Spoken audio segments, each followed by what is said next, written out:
कि आपके पेपर में बार बार पूछ रहा है। इस प्रकार के सवाल आपको हर एक बार एग्जाम में दे रहा है और आप परेशान होकर के छोड़ करके वहाँ से भाग आ रहे हैं। आपको भागना नहीं है, बल्कि आपको डट के वहाँ पर आपको सामना करना है। क्वेश्चन क्या दिया हुआ? क्वेश्चन दिया हुआ है यदि tan a + b = √3 दिया हो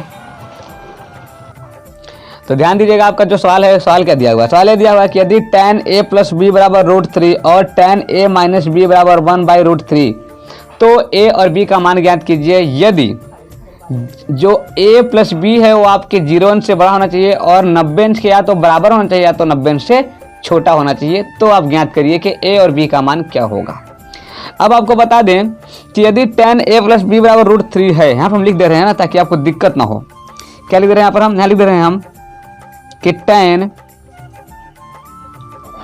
a + b = √3, ठीक है ना। ये आपको मैंने मान लिया कि पहला दिया है, समीकरण नंबर 1।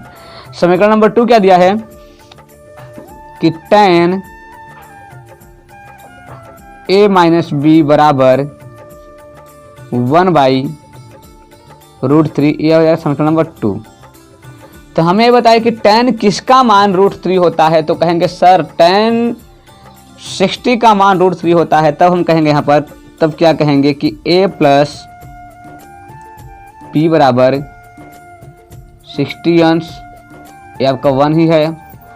और यहाँ पर हम कहेंगे कि tan a - b बराबर क्या हो जाएगा? 1/√3 किसका होता है? 30 का होता है। तो लिखेंगे a - b = 30 अंश, ये किसका हो जाएगा? आपका 2 का हो जाएगा, ठीक है ना।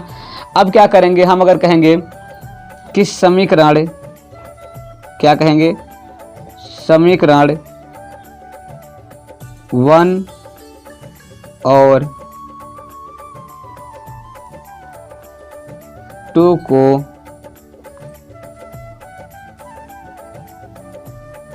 जोड़ने पर, क्या करें? फिर जोड़ने पर, तो जब जोड़ेंगे तो आपका चिन्ह सेम टू सेम रहेगा। तो आपका क्या हो जाएगा? a और a कितना हो जाएगा?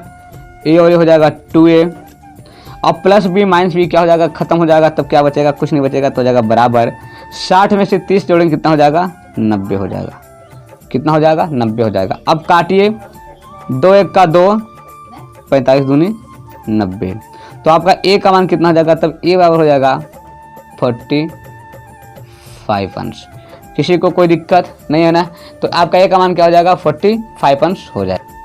अब ध्यान दीजिए, अब हम क्या करेंगे कि हमें अब यहाँ पे a का मान मिल गया, हमें b का मान ज्ञात करना है। तो क्या करेंगे हम? तब हम समीकरण 1 में अगर हम a का मान पुट कर देते हैं तो हमारे पास b का मान भी क्या हो जाएगा? निकल आएगा। तो हम लिख देंगे, फिर क्या लिखेंगे कि समीकरण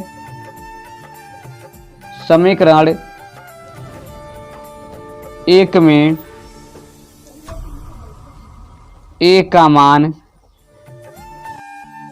रखने पर, तो a का मान रखिए तो क्या हो जाएगा? तब आपका हो जाएगा, पहले आप क्या करेंगे कि आप समीकरण 1 को यहाँ पे लिख लीजिए। तो क्या हो जाएगा?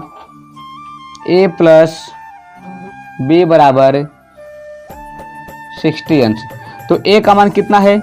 a का मान है 45 अंश, प्लस b का मान पता करना है, बराबर क्या हो जाएगा? 60 अंश।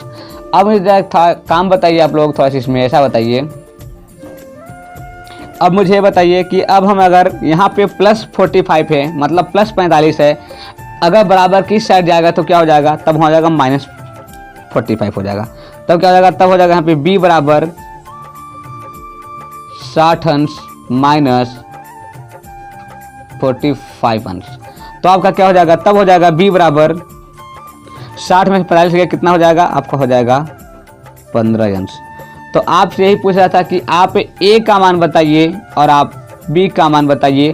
तो a का मान 45 अंश और b का मान 15 अंश इज द राइट आंसर।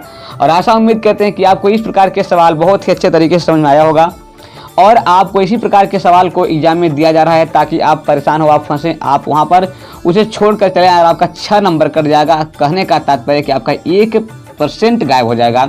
और आपको बता दें कि एक नंबर के लिए हम लोग इतने कठिन सवाल को भी हल करने की प्रयत्न करते हैं जो कि आपको लगता है कि नहीं आएगा, फिर भी अंत होते होते वो आपको आ ही जाता है।